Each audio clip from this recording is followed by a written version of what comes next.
Item ಯಾವುದೇ ಇರಲಿ try ಮಾಡಿ ಆಚಿ ಚಿಕನ್ ಮಸಾಲಾ. ಬಾಗಲಕೋಟೆಯಲ್ಲಿ ಮಿನಿ ಸಮರಕ್ಕೆ ಅಖಾಡ ರೆಡಿಯಾಗಿದೆ. ಬಸನಗೌಡ ಪಾಟೀಲ್ ಯತ್ನಾಳ್ ಪ್ರಚಾರಕ್ಕೆ ಮುಹೂರ್ತ ಫಿಕ್ಸ್ ಆಗಿದೆ.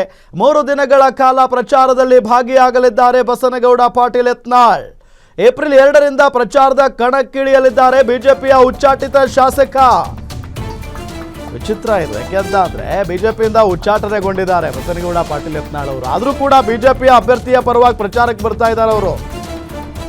ನೋಡಿದ್ರೆ ಮೊನ್ನೆ ತಾನೇ ಯಡಿಯೂರಪ್ಪನವರ ವಿರುದ್ಧ ಬಿಜೆಪಿ ರಾಜ್ಯಾಧ್ಯಕ್ಷ BY ವಿಜೇಂದ್ರ ಅವರ ವಿರುದ್ಧ ಇವರೇ ಮಾತಾಡಿದ್ದಾರೆ.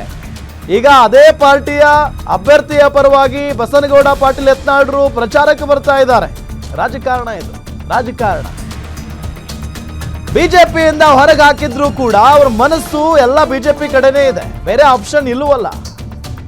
ಹಾಗಾಗಿನೇ BSY ಕೂಡ ಗ್ರೀನ್ ಸಿಗ್ನಲ್ ಕೊಟ್ಟಿದ್ದಾರೆ, ಬರಲಿ ಬಿಡಿ ಅಂತ ಹೇಳಿ. ಅವರು ಪ್ರಚಾರಕ್ಕೆ ಬರಲಿ, ಸ್ವಾಗತ ಮಾಡ್ತೇವೆ ಅಂತ ಯಡಿಯೂರಪ್ಪನವರು ಹೇಳಿದ್ದಾರೆ. ಲಿಂಗಾಯತ ಮತ್ತು ಹಿಂದೂ ಮತಗಳತ್ತ ಯತ್ನಾಳ ಚಿತ್ತ.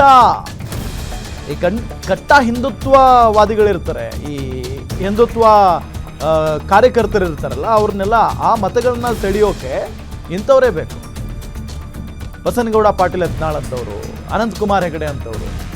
ಸೊ ಅವ್ರು ಬಂದಾಗ ಆಟೋಮೆಟಿಕಲಿ ನಮ್ಮ ನಾಯಕರಿದ್ದಾರೆ, ನಂಬಬಹುದು ಅಂತ ಹೇಳಿ ಓಟ್ಗಳು ಬೀಳ್ತವೆ. ಸೊ ಹಂಗಾಗಿ ಬಾಗಲಕೋಟೆಯ ಮಿನಿ ಅಖಾಡದಲ್ಲಿ ಬಸನಗೌಡ ಪಾಟೀಲ್ ಯತ್ನಾಳ್ ಅವರು ಕಾಣಿಸ್ಕೊಳ್ತಾರೆ. ಅಂದ್ರೆ ಪ್ರಚಾರದಲ್ಲಿ ಏಪ್ರಿಲ್ 2ರಿಂದ ಪ್ರಚಾರದ ಕಣಕ್ಕಿಳಿತಾರೆ ಬಿಜೆಪಿಯ ಉಚ್ಚಾಟಿತ ಶಾಸಕ. ಬಿಜೆಪಿ ಅಭ್ಯರ್ಥಿಯ ಪರವಾಗಿ ಚರಂತಿಮಠ ಇದ್ದಾರಲ್ಲ, ಅವರ ಪರವಾಗಿ ಪ್ರಚಾರವನ್ನು ನಡೆಸ್ತಾರೆ ಯತ್ನಾಳ್ ಅವರು. ಸೊ ಈಗಾಗಲೇ ಇದ್ರ ಬಗ್ಗೆ ಬಿಜೆಪಿ ನಾಯಕರು ಒಪ್ಕೊಳ್ತಾರಾ? ಯಾರು ಒಪ್ಕೊಂಡ್ರು? BY ವಿಜೇಂದ್ರ ಅವರು, BS ಯಡಿಯೂರಪ್ಪನವರು ಒಪ್ಕೊಂಡ್ಬಿಡ್ತಾರ ಹಾಗಾದ್ರೆ ಅನ್ನೋ ಪ್ರಶ್ನೆ ಇತ್ತು. ನೋಡಿ, ಈಗ BS ಯಡಿಯೂರಪ್ಪನವರೇ ಗ್ರೀನ್ ಸಿಗ್ನಲ್ ಕೊಟ್ಟಿದ್ದಾರಂತೆ ಯತ್ನಾಳ್ ಪ್ರಚಾರಕ್ಕೆ. ಅವರು ಪ್ರಚಾರಕ್ಕೆ ಬರಲಿ, ಸ್ವಾಗತ ಮಾಡ್ತೇವೆ ಅಂತ ಹೇಳಿದಾರಂತೆ ಯಡಿಯೂರಪ್ಪನವರು. ಲಿಂಗಾಯತ ಮತ್ತು ಹಿಂದೂ ಮತಗಳತ್ತ ಯತ್ನಾಳ್ ಚಿತ್ತ. BSY ಬಾಗಲಕೋಟೆ ಪ್ರಚಾರದ ವೇಳೆಯೇ ಯತ್ನಾಳ್ ಕ್ಯಾಂಪೇನ್ ಮಾಡಲಿದ್ದಾರೆ. ನೋಡಿ, ಒಂದು ಕಡೆ BS ಯಡಿಯೂರಪ್ಪನವರು ಇರ್ತಾರೆ, ಕ್ಯಾಂಪೇನ್ ಮಾಡ್ತಾ ಇರ್ತಾರೆ, ಮತ್ತೊಂದು ಕಡೆ ಯತ್ನಾಳ್ ಅವರು ಇರ್ತಾರೆ. ಮುಖಾಮುಖಿ ಆದಂಥ ಸಂದರ್ಭದಲ್ಲಿ ಹೇಗಿರುತ್ತೆ ಇಬ್ಬರ ಆ ಒಂದು ಮಾತುಕತೆ, ಎಲ್ಲದರ ಬಗ್ಗೆಯೂ ಕೂಡ ಭಾಳಷ್ಟು ಕುತೂಹಲ ಅಂತೂ ಇದ್ದೇ ಇದೆ.